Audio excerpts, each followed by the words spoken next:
بسم اللہ الرحمن الرحیم۔ السلام علیکم ورحمۃ اللہ وبرکاتہ۔ میں ہوں محمد صادق شور، آپ دیکھ رہے ہیں صادق ٹی وی یوٹیوب چینل۔ مغیرہ بن شعبہ رضی اللہ تعالی عنہ صحابی ہے اور تقریباً بہت سے لوگوں نے ان کا نام سنا ہوگا، ان سے کچھ روایات بھی ملتی ہیں، اور یہ بہت ہی ذہین،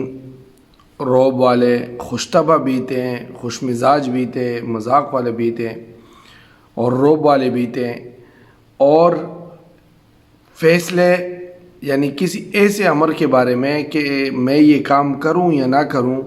جس میں آدمی کو مثال کے طور پر یہ ہو کہ مجھے اس فیصلے میں یہ مشکل پیش نہ آئے اور یہ مشکل پیش نہ آئے، تو وہ اس میں بھی فیصلہ بہت جلدی کر لیتے تھے کہ یہ کرو اور یہ نہ کرو، فائدہ اور نقصان کو فوراً سمجھ جاتے تھے، ذہین تھے۔ یہ قبیلہ بنو ثقیف کے تھے، طائف میں پیدا ہوئے۔ وہ کہتے ہیں کہ مجھے زندگی میں کسی نے بھی دھوکہ نہیں دیا اور نہ دے سکا۔ مغیرہ بن شعبہ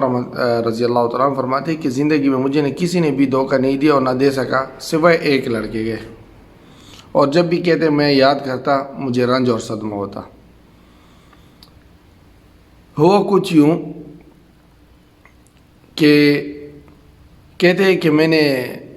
کسی خاندان کی کسی عورت کا ذکر کیا جو میں اسے شادی کرنا چاہ رہا تھا، اور اس وقت میرے پاس بنی حارث کا جو ہے ایک قبیلہ ہے، اس کا ایک لڑکا بیٹا ہوا تھا جو حارث بن کعب کے خاندان میں سے تھا۔ اس نے کہا اے امیر، آپ کے لیے اس میں کوئی خیر معلوم نہیں ہوتی۔ میں نے اظہار کیا کہ میں نے فلاں عورت کا جو ہے رشتہ لینا ہے، تو اس لڑکے نے مجھے کہا کہ امیر صاحب، آپ کو اس میں کچھ خیر معلوم نہیں ہے آپ کے لیے اس میں، اور نہ مجھے معلوم ہوتی ہے کہ آپ اس لڑکی سے شادی کریں۔ میں نے وجہ پوچھی، مغیرہ بن شعبہ رضی اللہ تعالیٰ عنہ فرماتے ہیں کہ میں نے اس لڑکی سے وجہ پوچھی تو اس نے کہا کہ میں نے ایک شخص کو اس کو بوسے لیتے ہوئے دیکھا ہے، جو اس لڑکی کے بوسے لے رہا تھا۔ اب مغیرہ بن شعبہ رضی اللہ تعالیٰ عنہ رک گئے، اور اس بات سے رک گئے کہ واقعی اگر ایسا ہے تو پھر میں کیوں رشتہ بھیجوں۔ کچھ روز کے بعد ان کو اطلاع ملی کہ اسی نوجوان نے اس سے نکاح کر لیا۔ اب مغیرہ بن شعبہ رضی اللہ تعالیٰ عنہ نے ایک بندہ بھیجا اور یہ کہہ کر بھیجا کہ تو نے تو مجھے یہ بتایا تھا، یہ جتلایا تھا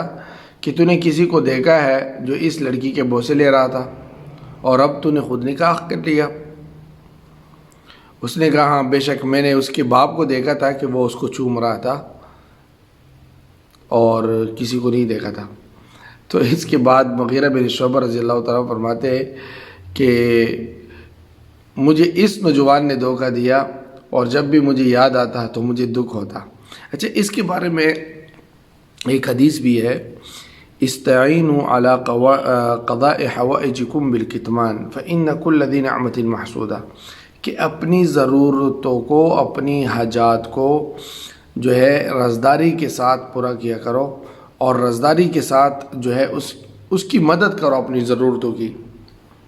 کیونکہ ہر نعمت میں حسد پایا جاتا ہے۔ آپ کو کوئی نعمت مل رہی ہے، مل چکی ہے، تو پھر جو ہے کوئی ایسا ہوگا جو اس میں آپ سے حسد کر جائے گا، اور وہ